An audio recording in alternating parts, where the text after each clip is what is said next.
छोटा चूहा और उसकी दादी एक क्रूज जहाज पर चढ़ गए। उम्मीद थी कि वे बड़े शहर में जाकर बेहतर जिंदगी बनाएंगे। वास्तव में यही ज़ूटोपिया के सम्मानित मिस्टर बिग थे। अपने गांव से ज़ूटोपिया आने वाले पहले लोगों में से एक के रूप में वे यहाँ की जिंदगी से उतने ही रोमांचित थे जितनी जूडी भी थी। लेकिन उनके छोटे से शरीर को बहुत ज्यादा मुश्किलों का सामना करना पड़ता था। उदाहरण के लिए एक बकरी द्वारा केयरलेसली गिराया गया पानी उनके जैसे छोटे जीवों के लिए सुनामी जैसा होता था। हर बार जब कोई ट्रेन गुजरती तो वो भूकंप की तरह महसूस होता, जो उनके घरों को पूरी तरह तबाह कर देता था। सौभाग्य से नया घर बनाना उनके लिए मुश्किल नहीं था। वे बस एक कार्टन का डब्बा उठाते, उसमें छेद करते और कुछ स्ट्रॉ से सहारा देकर नया घर बना लेते ताकि जीवित रह सके। वह और उसकी दादी अपनी रसोई को केक की दुकान में बदल देते। लेकिन उसका शरीर इतना छोटा था कि हर डिलीवरी एक जानलेवा चुनौती बन जाती थी। खतरे सिर्फ तेज दौड़ती गाड़ियां नहीं थीं, सड़क पार करते हुए जानवर भी कभी भी उसकी जान ले सकते थे। उसकी पहली डिलीवरी ऐसे ही फेल हो गई और वह निराश होकर वापस घर आया।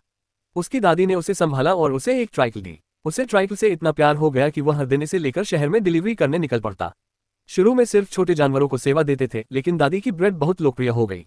जैसे जैसे बात फैलने लगी, उनका व्यवसाय बढ़ता गया। एक दिन डिलीवरी खत्म करके उसने शहर के एक कोने में नए आए कुछ पोलर भालुओं का समूह देखा। गर्म मौसम उनके लिए ओवन की तरह था, तो भविष्य के दयालु मिस्टर बिग ने तुरंत उस छोटे पोलर भालू को आइसक्रीम खरीदी। यही दयालुता का काम था जिसने बाद में उसे मिस्टर बिग बनने की नींव दी। उस छोटे पोलर भालू की मदद से बेकरी की संपत्ति दिन ब दिन बढ़ती रही। लेकिन जब ये छोटे जानवर सोचने लगे कि वे अब शांति से रह सकते हैं, तो अचानक तबाही आ गई। उनका घर तबाह हो गया और सारी मेहनत की हुई बचत चोरी हो गई। बड़े जानवरों के सामने उनके पास कोई विरोध नहीं था। दादी ने घबराते हुए मिस्टर बिग से छिपने को कहा, लेकिन उसने अपने टोपी को मजबूती से दबाया और ठान लिया कि वह अपने दोस्त उस छोटे पोलर भालू को बचाएगा।